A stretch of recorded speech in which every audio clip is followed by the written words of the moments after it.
one country by itself will make essentially no difference to whether it's sea level rise or other impacts of climate change, because they're only a small fraction of the emissions.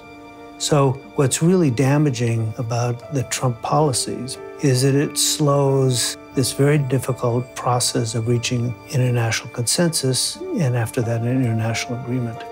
It would be nice to have a Paris Accord, but one that holds all the countries equally responsible.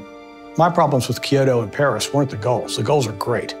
The problem is that they kind of cut Russia and China a break, which I don't think's totally fair to the developed nations like the United States and Europe. The United States got all of the benefits of our polluting days as we rose to an industrial giant. And now we're in the position of telling countries like China and India that they should forsake that benefit that the United States got, unregulated carbon pollution, simply because the crisis is here and now.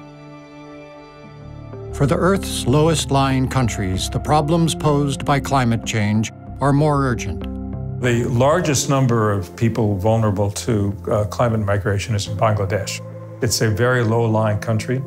There are tens of millions of people who are in real danger of having to move, particularly given the political and ethnic and religious tensions in that part of the world.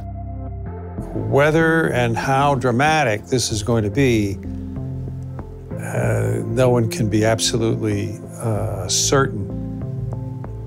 But I think there's some countries, the smaller ones, like some of these South Pacific islands, have actually thought about, well, you know, maybe we have to move quite a bit of our assets to some other part of the world, and there might be a time when our populations would actually have to be transplanted. The gradual rise in sea levels and increasingly severe storms are a crisis in slow motion. Like all mammals, humanity is superbly adapted to deal with immediate threats, but far less capable of tackling long-term challenges. With so much potential to reshape how nations interact with one another, climate change and rising seas may force the world to recognize that the decisions made today will be felt for generations to come.